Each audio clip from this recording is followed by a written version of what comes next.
All right, so for today's video, I'm super excited. We're gonna talk about how exactly our content backend looks like. And at the end of the video, you'll get the option to get access to this yourself. I've spent the last 6 months optimizing and perfecting this system. And this is the exact system that we're using to deliver our clients' results. Now, my name is Karol and I'm super excited to have you here because today I'm gonna show you our Notion Content Hub and also how our process works by integrating Frame.io and Canva. We have this system in place to ensure that we can have at least 7 to 14 days of content in advance for our clients, making sure that we can go through the revisions, we can show them the captions, we can do the research. So our clients only have to spend like 1 to 2 hours a week recording, and then the rest goes to us and we put it into our system, tag our clients, and we get pinged whenever the revisions are done. And from there is just a simple conveyor belt of content creation, which I will go ahead and share with you in a minute. Make sure to hit the subscribe button. And if you get any questions after watching this video, make sure to drop a comment or DM me directly and I will try my best to answer you as quick as possible. With that being said, let's jump into Notion. All right, so in Notion now, as you can see, we have the Content Hub open, and when the client first time opens this is exactly what they see. They see the navigation, the support and shortcuts, and if there's any to-dos. The first thing I always do is I make them a personalized Content Hub walkthrough depending on their content needs. Then you could put your account credentials in if you have a social media manager, you want to take care of your stuff, posting, etc. Then there's the content output planner. Basically, you can figure out, okay, how many videos do I want to output every single month? How many long forms, how many carousels, what's the optimized posting times for my time zone? What's my content creation schedule? For example, in week 1 and 3, this client does 10 to 15 videos, okay? Also, there could be which days that we're posting.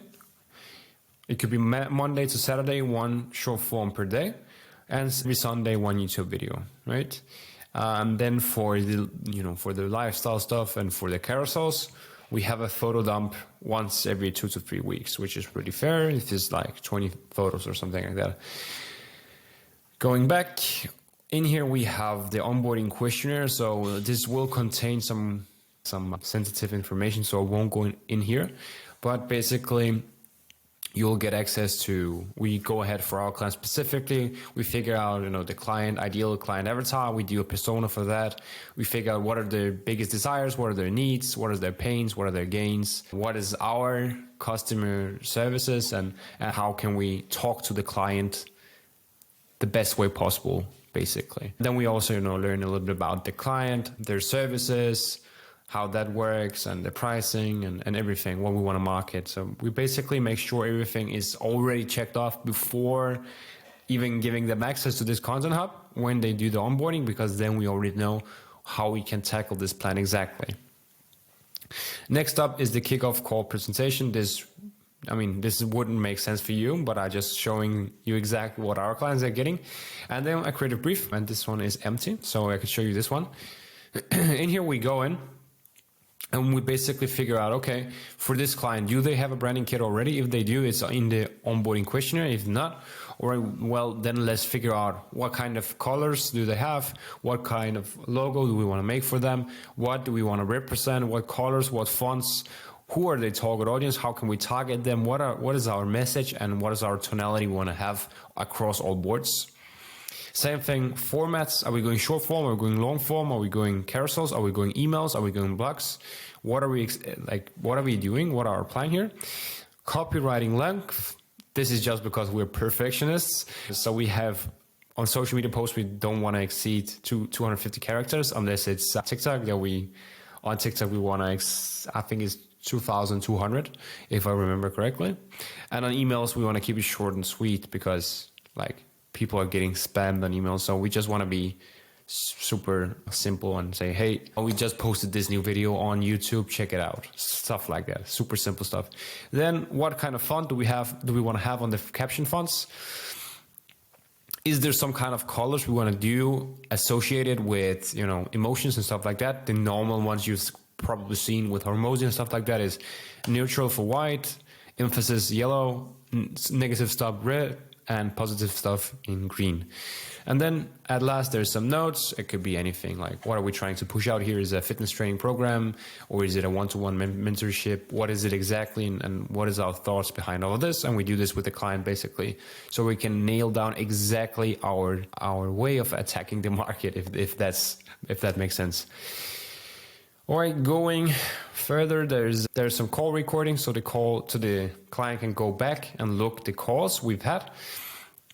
They can see, okay, if there was some golden nuggets, we do weekly consulting calls one-on-one, and we go over, it could be the content performance, it could be revenue growth mechanisms, it doesn't really matter, but we go on a call with that, we record it, so if they want to go back and watch that, they have the opportunity to do so. But we also give them a ton of assets. For example, for this client, we provided her with a lead magnet template on this call, a video sales letter webinar framework, and a quasi-periodic email flow. I won't go into much detail here, but we really give a lot of sauce on these consulting calls, so they're definitely worth rewatching and implementing if they have the done with you offer. Now, going back here, there's the campaign tracker where we go in and list their performance. I don't want to go into this, but it's basically showing the KPIs for our content, the follow count, how much month per month has been growing, the engagement rates, and also the retention rates, basically.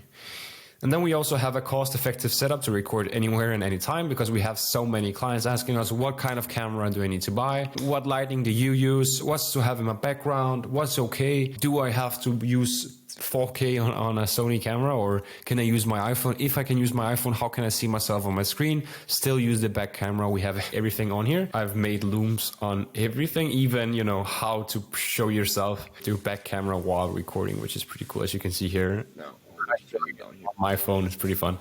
Anyway, going back in here, we also have a little bit about how to use the Notion Hub, and they have shortcuts for uploading batch of videos, and the same thing with uploading photos. Yeah, so depending on what the client actually wants for us, let's say they also want revenue growth mechanisms, then we do some to-dos as well. It could also be for just the content plan.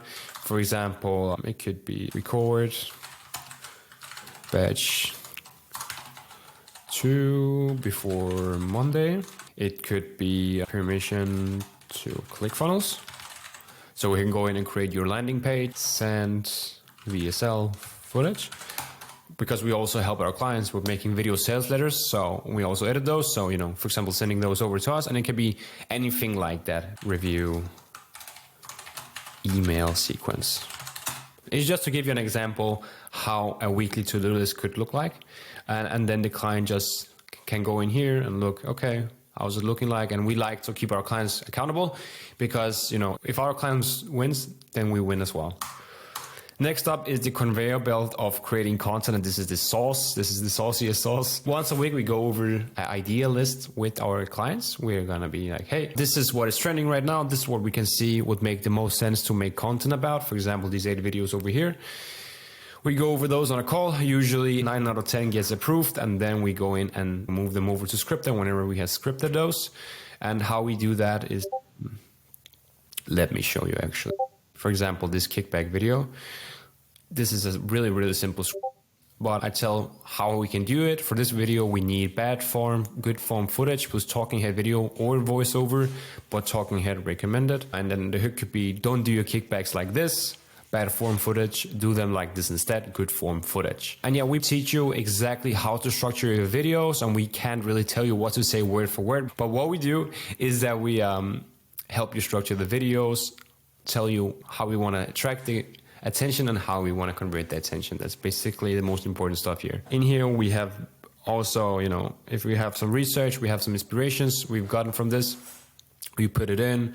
Whenever this is ready to post, then we also write the captions and hashtags, the real thumbnail, so it looks good on their feed. And if we want to have some kind of song on there, we also put it in. So this is pretty unique, and you can use this for yourself as well whenever you get the access to this.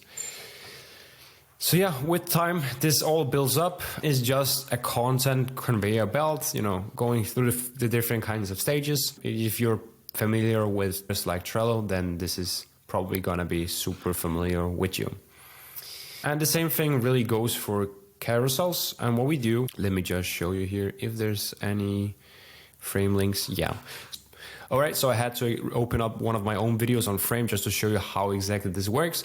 Basically, Frame.io is the easiest way ever to make revisions on videos, because you make a comment, and this is usually me doing it, but we also give the clients if they have something they want to add. For example, in this one, I made 32 comments for our team, and then they go in and fix that and give me the final version. And yeah, the first step we do is internal reviews. So this is just me doing the first kind of reviews, and then when I'm satisfied, I like it, send it over to the client. They can do the revisions, usually just 1 or 2 if any, and then we put it up for posting. Going back to Notion, the same thing really goes with carousels. So instead of just having a frame.io link, we put a Canva link, as you can see here. And let me just open Canva to show you how that looks as well. This could be how it would look like for the client. They come in, they check out, okay, this is how the design is looking like. This is like a repurposed tweet, which is pretty trendy at the moment, style content, and they can go through it. Yeah, this is cool. And then they can either make a comment or, you know, just mention that this is good. So this is a pretty easy way for them to make revisions, and as well as just look at the captions here. If there's anything they don't like, for example, this section right here is not good, then they can literally just make a comment. Let's focus more on hypertrophy. I didn't even read it, but this is just my, you know, guess here. So, okay, cool. Let's focus more on hypertrophy. Then the social media manager goes in, makes the change, and we're ready to post, basically. And the cool thing about this content planner is that you can even plan your podcasts, emails, and blogs in here if you want to do that. So it's literally an all-in-one tool for all of your organic efforts, as well as down here you can see which days the content has been planned, which days the stuff has been published as well. So the client is never in doubt when their content is going out. There's 100% transparency. They can click up, they can see everything, the thumbnail, the script, etc. All right, so I hope this was pretty informative, and if you'd like something like this, then I have a version for you inside of my Facebook group, which you can access by clicking the link in the description. And in there, I will provide you your own free version of this. Just let me know. And also every other asset I've been sharing throughout my YouTube journey, it will be available in my Facebook group. All right, that's it. Thank you so much for your time, and I hope this video was helpful. And yeah, take care until next time.